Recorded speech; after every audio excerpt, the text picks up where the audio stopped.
Newcastle Fan TV. Chris, what did you make of it today? Brilliant 3 points to come away to St James's Park. Not an easy place to come, long place to come to, but what did you make of the performance, or does it matter?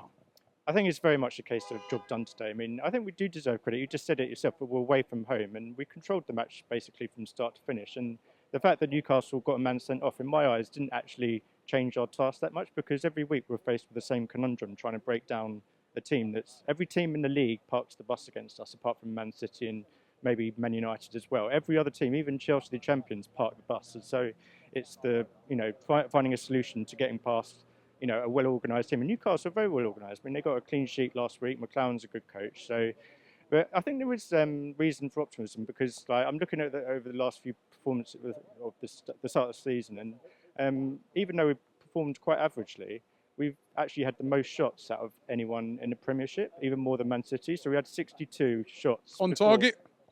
I'll come to that. Because I don't know, I'm wondering, I'm like, are those shots on target? I mean, we didn't have many shots today. Let me break that down. We did have, we had 62 before today and another 22 today shots, but on target was quite a low percentage. And in terms of conversion rate, it's absolutely appalling. I mean, we've scored 3 goals, despite having 84 shots this season over 4 games, we've scored 3 goals, 2 of which are own goals. So we've scored 1 regular goal. So that means it's just over 1% we've scored from shots. So, I mean, the obvious conclusion from that is that we need a striker. It's not groundbreaking stuff. I'm sorry, but Walcott is not a centre forward. He doesn't have the know-how or physicality to play up front on his own. And Giroud, I've defended him many times on this channel, but he isn't clinical. I mean, just look at that chance in the last minute that sums it up. He tried to chip Tim Krul when he was standing up. I mean, it was ridiculous. I know he's just come on, but so who do we need? I mean, there's a lack of strikers. As Wenger left it too late. We're pinning hopes, a lot of people here today, on Cavani. As Arsene Wenger left it too late. We had this discussion after the Liverpool match, didn't we? We had this discussion last year, the year before. Why has he not signed a striker? Well, looking back on it, I think I was slightly harsh after the Liverpool game, even though I stand by everything I said about waiting to the last minute is not good business. But there are a lot of mitigating factors. So firstly, it's just the nature of the transfer window that, because of all the negotiating and bargaining, things do get done on the last day. Why do we? We seem to be, us and I'd say Tottenham, seem to always wait until the last day to get a lot of our business done. Man City don't wait till the last day. I know. Man United don't wait till the last day. Chelsea don't wait till the last day. Bayern Munich don't wait till the last day. Barcelona, who've got a transfer embargo, can still go out there and strengthen their team. They won the treble last year. I know. What are we waiting for? What's the wait? But you also need to look at the nature of the players we're looking for. We're not going for just a bog standard average player. We're trying to get players from the likes of Real Madrid and Barcelona. First of all, there's the issue that why would they want to leave that sort of club to come to us as great as we are? But secondly, also, there is a shortage of top-class strikers in world football. If you look at the 4 richest clubs in the world, like Barcelona, Real Madrid, Man United, Man City, none of them have signed a top-class striker this summer, and arguably only Real Madrid have got one. Yeah, but they probably would like one more, and Man United definitely would. And so that tells us something. And we also want to avoid the pitfalls of the likes of Balotelli or Falcao and not make any, panic buys, because it would be better buying no one than wasting all of our budget on one of them. But we were talking about this on the way up here today. Had a long discussion in the car today. Listen, we're probably going to have to pay over the odds.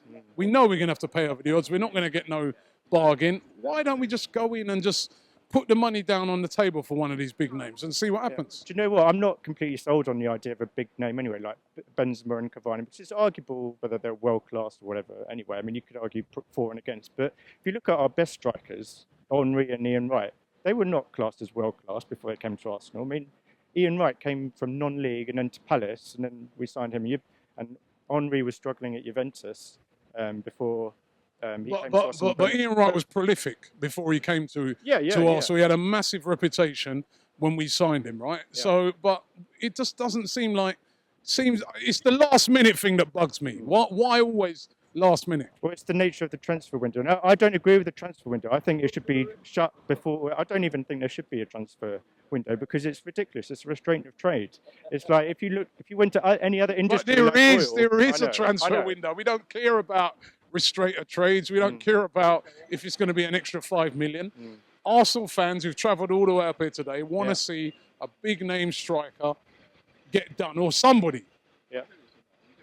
I know there are players available. I agree with you. We should just pay the extra money. I don't care. It's not my money. I'd much rather money in the bank is not going to win us trophies. Just like earning interest is not going to make me happy. A striker on the pitch scoring goals will be happy. But there are, as I said, we don't need to sign like someone that's supposedly world class. There are solutions. Even Charlie Austin, I know he's a bit of a lump, but he's clinical, and he would be better than nothing if he's available.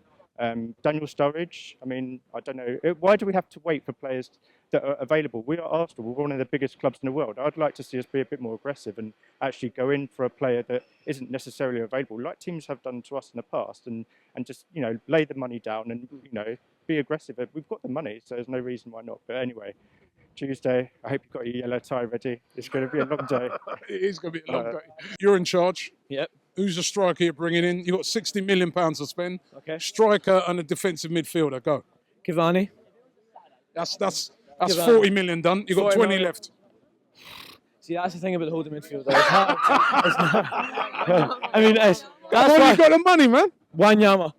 Wanyama. Wanyama. I like it. Cavani, Wanyama. We win the league. It's done.